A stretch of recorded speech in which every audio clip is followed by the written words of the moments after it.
शादी के बाद विदाई का समय था। नेहा अपनी माँ से मिलने के बाद अपने पिता से लिपट कर रो रही थी। वहां मौजूद सब लोगों की आंखें नम थीं।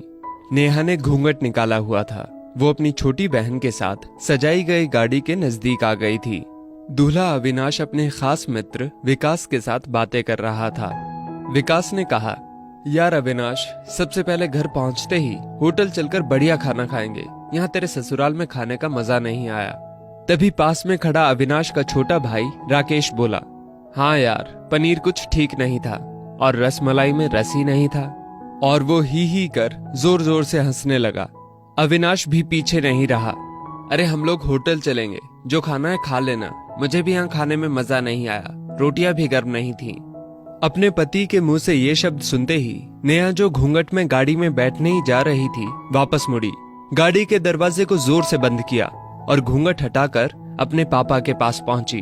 अपने पापा का हाथ अपने हाथ में लिया और बोली, मैं ससुराल नहीं जा रही हूँ पिताजी, मुझे ये शादी मंजूर नहीं। ये शब्द उसने इतनी जोर से कहे कि सब लोग हक्के बक्के रह गए। सब नजदीक आ गए। नेहा के ससुराल वालों पर तो जैसे पहाड़ टूट पड़ा। मामला क्या था, ये किसी की समझ में नहीं आ रहा था। तभी नेहा के ससुर राधे श्याम जी ने आगे बढ़कर नेहा से पूछा, लेकिन बात क्या है बहू? शादी हो गई है, विदाई का समय है, अचानक क्या हुआ कि तुम शादी को नामंजूर कर रही हो? अविनाश की तो मानो दुनिया उजड़ने जा रही थी। वो भी नेहा के पास आ गया, अविनाश के दोस्त भी। सब लोग जानना चाहते थे कि आखिर ऐन वक्त पर क्या हुआ कि दुल्हन ससुराल जाने से मना कर रही है। नेहा ने अपने पिता दयाशंकर जी का हाथ पकड़ रखा था। नेहा ने अपने ससुर से कहा, बाबूजी, मेरे माता पिता ने अपने सपनों को मारकर हम बहनों को पढ़ाया, लिखाया व काबिल बनाया है। आप जानते हैं एक बाप के लिए बेटी क्या मायने रखती है? आप व आपका बेटा नहीं जान सकते, क्योंकि आपकी कोई बेटी नहीं है। नेहा रोती हुई बोले जा रही थी, आप जानते हैं मेरी शादी के लिए व शादी में बारातियों की आवाभगत में कोई कमी न रह जाए, इसलिए मेरे पिताजी पिछले 1 साल से रात को 2 से 3 बजे तक जाग कर मेरी माँ के साथ योजना बनाते थे। खाने में क्या बनेगा, रसोईया कौन होगा। पिछले 1 साल में मेरी माँ ने नई साड़ी नहीं खरीदी, क्योंकि मेरी शादी में कमी न रह जाए। दुनिया को दिखाने के लिए अपनी बहन की साड़ी पहनकर मेरी माँ खड़ी है। मेरे पिता की इस 150 रुपए की नई शर्ट के पीछे बनियान में 100 छेद हैं।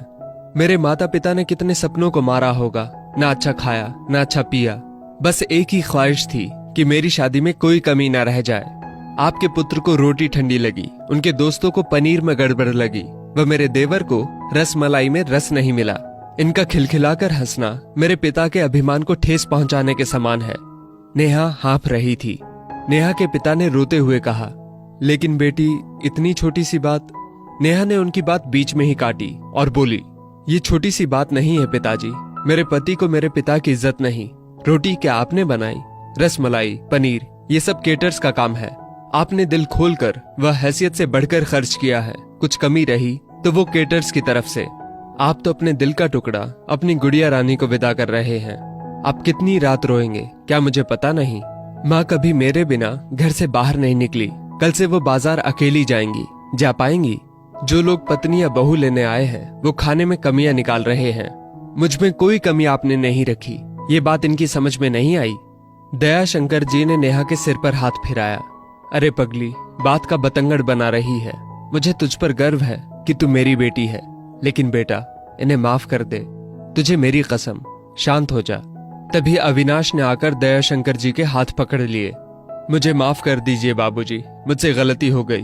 मैं उसका गला बैठ गया था, रो पड़ा था वो। तभी राधे श्याम जी ने आगे बढ़कर नेहा के सिर पर हाथ रखा। मैं तो बहू लेने आया था, लेकिन ईश्वर बहुत कृपालु है। उसने मुझे बेटी दे दी, वह बेटी की अहमियत भी समझा दी। मुझे ईश्वर ने बेटी नहीं दी, शायद इसलिए कि तेरे जैसी बेटी मेरे नसीब में थी। अब बेटी, इन नालायकों को माफ कर दे। मैं हाथ जोड़ता हूँ तेरे सामने। मेरी बेटी नेहा मुझे लौटा दे। और राधे श्याम जी ने सचमुच हाथ जोड़ दिए थे। वह नेहा के सामने सिर झुका दिया। नेहा ने अपने ससुर के हाथ पकड़ लिए। बाबूजी, राधे श्याम जी ने कहा। बाबूजी नहीं, पिताजी। नेहा भी भावुक होकर राधे श्याम जी से लिपट गई थी। दयाशंकर जी ऐसी बेटी पाकर गौरव की अनुभूति कर रहे थे। नेहा अब राजी खुशी अपने ससुराल रवाना हो गई थी। पीछे छोड़ गई थी आंसुओं से भीगी अपने माँ पिताजी की आंखें, अपने पिता का वो आंगन जिस पर कल तक वो चहकती थी, आज से इस आंगन की चिड़िया उड़ गई थी किसी दूर प्रदेश में और किसी पेड़ पर अपना घरौंदा बनाएगी। एक बेटी माँ बाप का अभिमान व अनमोल धन होती है, पराया धन नहीं। कभी हम शादी में जाएं तो ध्यान रखें कि पनीर की सब्जी बनाने में एक पिता ने कितना कुछ खोया होगा व कितना खोएगा। अपना आंगन उजाड़कर दूसरे के आंगन को महकाना कोई छोटी बात नहीं। बेटी की शादी में बनने वाले पनीर, रोटी या रसमलाई पकने में उतना समय लगता है जितनी लड़की की उम्र होती है। ये भोजन सिर्फ भोजन नहीं, पिता के अरमान व जीवन का सपना होता है। बेटी की शादी में बनने वाले पकवानों में स्वाद कई सपनों के कुचलने के बाद आता है, वह उन्हें पकने में सालों लगते हैं। बेटी की शादी में खाने की कद्र करें। दोस्तों, इस वीडियो को लेकर आपकी क्या राय है, नीचे कमेंट करके जरूर बताइएगा। और अगर आपको ये वीडियो अच्छी लगी हो तो इस वीडियो को लाइक करिएगा, शेयर करिएगा ज्यादा से ज्यादा लोगों तक। और ऐसी ही और भी इंस्पिरेशनल वीडियोस के लिए सब्सक्राइब करें हमारे YouTube चैनल को और Facebook पर फॉलो करें हमारे पेज को। धन्यवाद।